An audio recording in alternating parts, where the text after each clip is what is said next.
वनहनु अला ज़ालिका लमिनश शाहिदीन वश्शाकिरीन वल्हम्दुलिल्लाहि रब्बिल आलमीन। इन्नल्लाहा व मलाइकतहु युसल्लूना अलन नबी या अय्युहल्लज़ीना आमनू सल्लू अलैहि वसल्लिमू तस्लीमा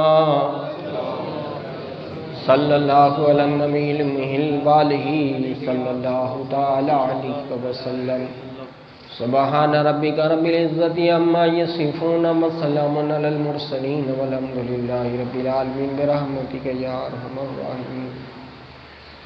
अल मुर्तज़ा शाही जुम्मा मस्जिद में हाजिर बाश जुमला सादात किराम बिलखुसूस हज़रत सैयद अहमद अली बाबा साहिब, दिगर हमारे खाना काबा के हाजी, जुमला हुज्जाज हाजी साहिबान, ज़ईफ़ुल उमर मेरे बुजुर्गों, हम उम्र साथियों, अजीज बच्चों, रसूलुल्लाह सल्लल्लाहु तआला अलैहि वसल्लम के सुन्नत खुतबे के बाद रब्बानी कलाम, रब्बानी पैगाम, रब्बानी संदेशा रसूलुल्लाह की भाषा में आप हजरात के कानों तक पहुंचा दिया है।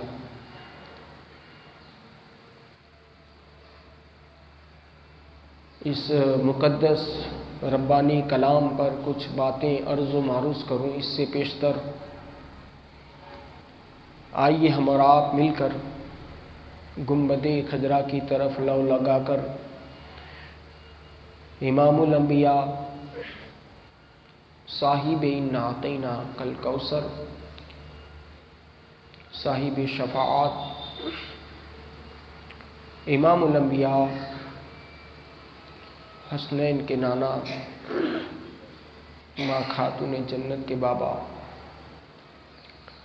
मोहम्मद मुस्तफ़ा अरवाहुना फ़िदा सल्लल्लाहु तआला अलैहि वसल्लम की बारगाह में इंतहाई अक़ीदत व मोहब्बत के साथ पूरी ईमानदारी और पूरी बेदारी का सबूत देते हुए झूम झूम कर बावज बुलंद दुरूद पाक पढ़ें।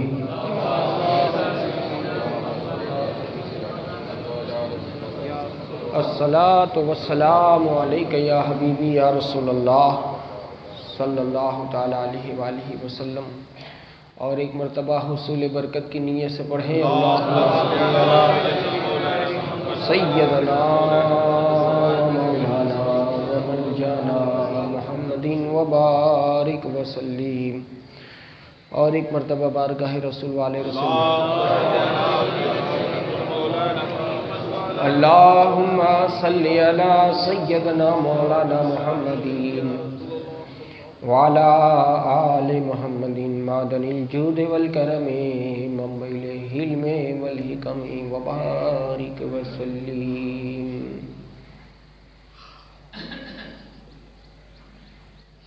यौमुल जुमा, जुमा का मुबारक मौका है। अल्लाह की तौफीक से हम और आप मस्जिद में हाजिर बाश है। अल्लाह तबारक व तआला हमारा आना बैठना, सुनना और सुनाना अपनी बारगाह में कबूल फरमाए। मौजूद सामीन किराम,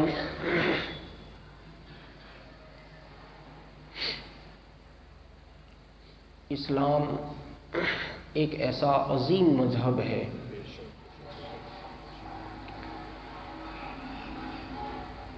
इस्लाम एक ऐसा आफाकी दीन है कि जिसमें रब तबारक व तआला हर उस काम का हुक्म देता है जिसमें इंसानों को फ़ायदा होता है।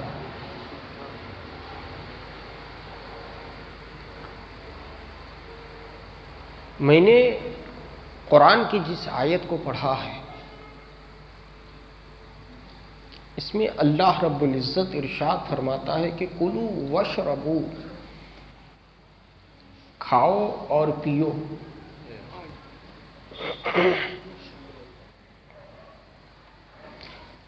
इस्लाम सिर्फ नमाज का हुक्म लेकर नहीं आता है। इस्लाम माह रमज़ान आ जाए तो सिर्फ रोज़े का हुक्म लेकर नहीं आता। साहिब निसाब को सिर्फ ज़कात देने को नहीं कहता, बल्कि अल्लाह वहदहू ला शरीक इरशाद फरमाता है कि कुलू वशरबू मिन रिज़्क़िल्लाह, खाओ और पियो अल्लाह के रिज़्क़ से। अब जितनी भी रिज़्क़ मिलता है वो सब अल्लाह ही की तरफ से। तो अल्लाह का रिज़्क़ है क्या?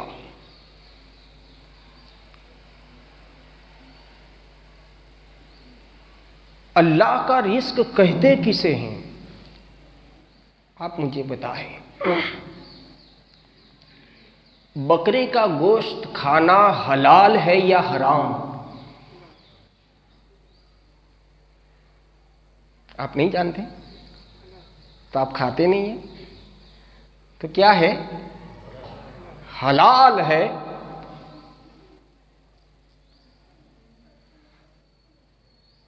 मगर यही गोश्त हराम के रुपये से खरीदा जाए तो ये गोश्त भी हराम। गोया रब तबारक व ताला ने हमें ऐसा इस्लाम दिया, ऐसा दीन दिया कि जहां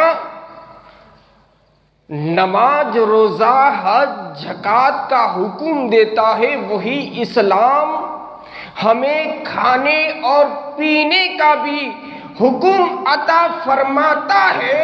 मगर शर्त यह है कि जब जब भी खाया जाए अल्लाह तबारक व ताला के पाकीज़ा रिज़्क़ से खाया जाए, यानी कि हलाल खाया जाए। हलाल में बड़ी बरकतें हैं। अगर आपके जिस्म में, आपके शरीर में हराम का एक लुक़मा, हराम का एक निवाला अगर हमारे जिस्म में आ जाए तो हमारी सारी इबादतें फैल हो जाती है। औलादे नाफरमान हो जाती हैं, सुकून चला जाता है, राहतें खत्म हो जाती है। मगर यही लुक़मा अगर सही रिज़्क़ से खाया जाए तो तेरी इबादत भी मकबूल होती है और तुझे सुकून और राहत नसीब हो जाता है। और दोस्तों, इसीलिए औलियाए कामिलीन ने रिज़्क़ के ताल्लुक से, खाने और पीने के ताल्लुक से इतना ध्यान दिया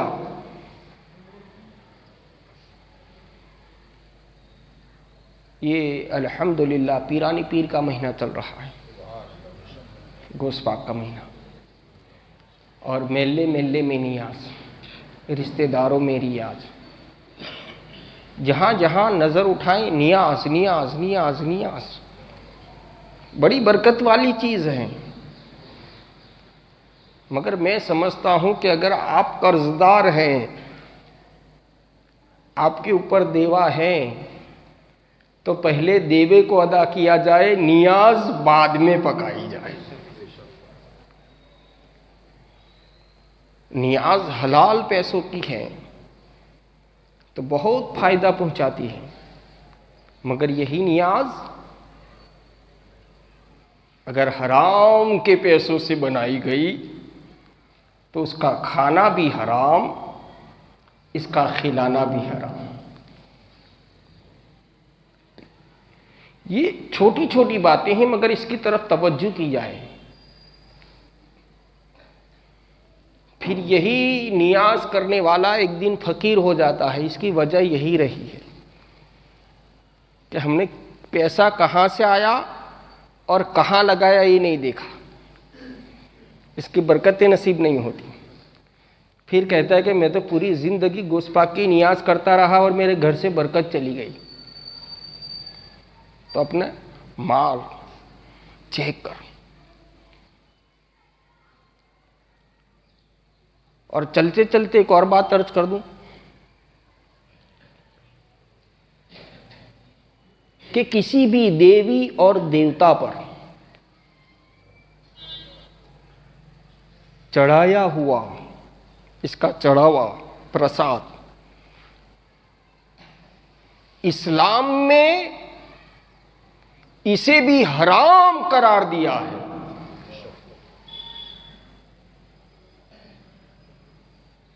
तो देवी देवताओं के प्रसाद से भी बचें, ये आपकी इबादत को फैल कर देगी।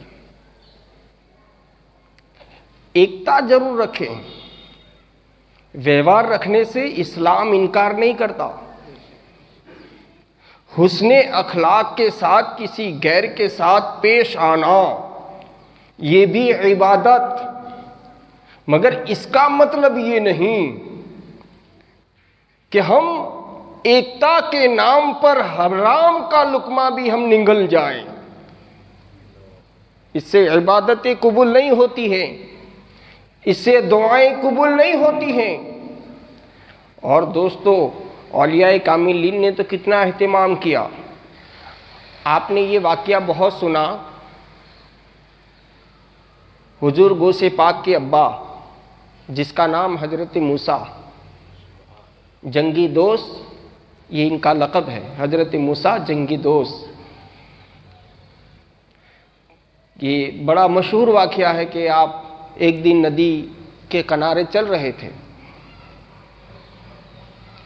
आपको बड़ी शिद्दत से भूख लगी और नदी में बहता हुआ एक सेब, एक सफरजन आया। शिद्दत की भूख थी, आपने पानी में से उठाया और खा लिया। खाने के बाद आपको ये एहसास हुआ कि ये आने वाला फल, ये आने वाला सेब, आने वाला सफरजन जो नदी के बहाव में आया है, ये किसका होगा? हलाल का है कि हराम का? और मैंने खा लिया। तो फिर आपने दिल ही दिल में ये नक्की किया कि जिस तरफ से बहकर आया है मैं उसी तरफ चलता जाऊं और और जो भी इस बाग का मालिक होगा इससे मैं मुआफ़ी मांगूंगा। ये हिकमत इलाही, ये अल्लाह की हिकमत। हजरत आदम ने जन्नत में फल खाया ना होता तो हम और आप इस दुनिया में आए ना होते। ये हिकमत रब है। सेब खाया हजरत अबू सालेह मूसा जंगी दोस्त ने।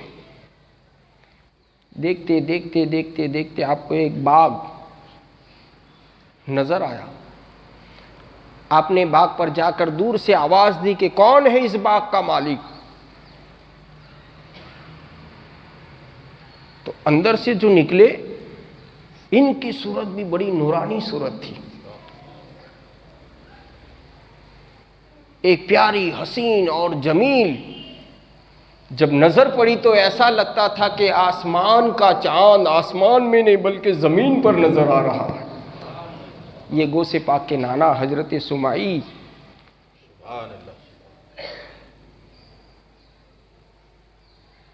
आवाज दी, कहा कि इस बाग का मालिक कौन है, इस गार्डन का मालिक कौन है। हजरत सुमई इरशाद फरमाते कि इस बाग का मालिक मैं खुद हूं। बोलो कैसे आना हुआ? कहा मुझे गालिब गुमान है कि आपके सेब की डालियां नदी की तरफ झुकी हुई है, तो आपके बाग का एक सेब मैंने आपकी इजाजत के बगैर खा लिया है। दोस्तों, कितने आमों की कैरियां हम बगैर इजाजत के तोड़ लाए और शरबत पी गए। हमने आज तक कभी किसी बच्चे से नहीं पूछा कि बेटा कहां से आया है। हम कितनों की तुवेरों के खेत में गए और हमारी जेबें मजबूत मजबूत करके भर भर के लाए। कई बार ऐसा हुआ कि हमने पिराने पीर के नाम का दिया रोशन किया अपने घर में, मगर ये रूई किसी के खेत के कपास की रूई बगैर इजाजत की थी। ऐसा हुआ कि नहीं हुआ? हम जिसके बेटे के नाम का दिया जलाते हैं वो बगैर इजाजत के सफरजन खा ले तो माफी मांगने जाए। अब हराम की रूई हो और गोश्त पाक के नाम का चिराग हो तो क्या फायदा देगा? तो गोश्त पाक के नाम का चिराग जलाने से पहले रूई की भी तपास की जाए कि हलाल की है कि हराम की। जो कोड़िया लाया जाता है वो कोड़िए को भी देखा जाएगा कि हलाल का है कि हराम का। इसमें जो तेल डाला जाता है उस तेल पर भी नजर रखी जाएगी कि ये तेल हलाल का है कि हराम का। जब सब हलाल होगा, रोशन दिया तेरे घर में होगा, अल्लाह गोश्त पाक के चिराग से तेरे दिल को भी रोशन कर देगा, तेरे घर को भी रोशन कर देगा, मगर बशर्ते कि हलाल हो, हलाल का हो। सरकार बगदाद के अब्बा हजरत मूसा जंगी दोस्त हजरत सुमाई की बारगाह में अर्ज करते हैं कि मैंने एक सफरजन खाया, मैं माफ़ी मांगने आया हूँ, गलती से खा लिया है मैंने। कहा माफ़ी मिलेगी मगर हमारी शर्त है, आपको मेरे यहाँ 12 बरस तक रहना पड़ेगा, मेरे बाग की रखेवाली करनी पड़ेगी, बाग की काश्तकारी करनी पड़ेगी। हुजूर गोश्त पाक के अब्बा कहते हैं कि 12 साल तो क्या है, मैं अपनी पूरी ज़िंदगी गुजारने को तैयार हूँ। सरकार बगदाद के अब्बा वहाँ रह जाते हैं। इसी दौरान रिवायतों में आता है कि कुछ मेहमान एक दिन आते हैं तो हजरत सुमई गोश्त पाक के अब्बा से कहते हैं कि कुछ फल लाओ। मेहमान आए, जब फल रखे गए तो उसमें कुछ फल खट्टे भी थे, तूरे भी थे, कुछ मीठे भी थे। हजरत सुमई जलाल में आकर गोश्त पाक के अब्बा को कहते हैं कि शर्म नहीं आती, 12 बरस से तुम मेरे बाग में रहते हो, कौन से झाड़ पर कौन से पेड़ पर कैसा फल आता है तुम्हें पता नहीं? गोश्त पाक के अब्बा इरशाद फरमाते हैं कि जिस दिन से आपके बाग में हमने कदम रखा है उस दिन से लेकर आज दिन तक आपके किसी भी फल को हमने खाया ही नहीं है। हम एक बार बगैर इजाजत के खा लिए थे तो 12 साल की सजा भी पूरी नहीं हुई, दूसरा खाऊंगा तो अल्लाह के घर क्या जवाब दूंगा। जब ये बात सुनी तो हजरत सुमई गोश्त पाक के नाना कहते हैं कि चलो हम माफ़ कर देते हैं, मगर मेरी दूसरी एक शर्त ये है, 12 साल तक हजरत सुमई का हजरत गोश्त पाक के अब्बा को रखना, अपने पास करीब रखना, देखना चाहते थे कि जो सफरजन की माफ़ी मांगने आवे वो आम नहीं हो सकता, लिहाजा इसको जांचा जाए, इसको देखा जाए। फिर गोश्त पाक के नाना गोश्त पाक के अब्बा से इरशाद फरमाते हैं कि ऐसा करो मैं माफ़ कर दूंगा, मगर मेरी एक शर्त है कि मेरी एक बेटी जो आंखों से देखती नहीं, कानों से सुनती नहीं, ज़बान से बोलती नहीं, हाथ से पकड़ती नहीं, पैर से चलती नहीं, ऐसी बेजिस्म बेजान बेटी है, उससे तुम निकाह कर लो, हम तुम्हारा खाना मुआफ़ कर देंगे। हम और आप होते हैं तो कह देते कि मुआफ़ करना है तो करिए, वरना हम तो आ चले। मगर ये गोश्त पाक के अब्बा कहते हैं कि अगर आप इसी में राज़ी हैं तो हम निकाह करने के लिए तैयार हैं। दोस्तों, हज़रत सुमाई की बेटी फ़ातिमा उम्मुल खैर, ये गोश्त पाक की अम्मा का नाम फ़ातिमा उम्मुल खैर, निकाह होता है। शब उरूज के लिए हज़रत मूसा जब कमरे में हुजरे में तशरीफ़ ले जाते हैं तो हज़रत मूसा की आंखें देखती तो देखती ही रह गई। 14वीं का चाँद आसमान पर है कि हुजरे में है। सलाम किया, सलाम का जवाब मिला। जैसे ही सलाम का जवाब मिलता है, हज़रत मूसा वापिस कदम कमरे से बाहर आते हैं। हज़रत सुमाई से अर्ज़ करते हैं कि हुजूर, आपने तो कहा था कि कान से सुनती नहीं, आँख से देखती नहीं, सलाम का जवाब भी मिला, देख भी रही है, बड़ी हसीन है, बड़ी जमील है, कहीं मैं कमरा तो नहीं भूला। तो उस वक्त हज़रत सुमाई इरशाद फरमाते हैं, क्या मूसा सुनो, हमने हमारी बेटी को इसलिए आँखों से अंधा कहा था कि इसने किसी भी गैर के चेहरे को आज तक देखा नहीं है, कानों से कभी किसी की गिबत, किसी की चुगली, किसी का झूठ सुना नहीं, इसलिए मेरी बेटी बहरी है। ज़बान से पढ़ा है तो तिलावत कुरान, आज तक गिबत नहीं की है, आज तक चुगली नहीं की है, आज तक मेरी बेटी की ज़बान से झूठ नहीं निकला है, इसलिए मेरी बेटी को मैं गूंगी कह रहा हूँ। कभी उसने गलत पकड़ा नहीं, कभी गलत जगह पर इसका कदम उठकर गया नहीं, इसलिए मैं उसे पैरों से अपाहिज कह रहा हूँ।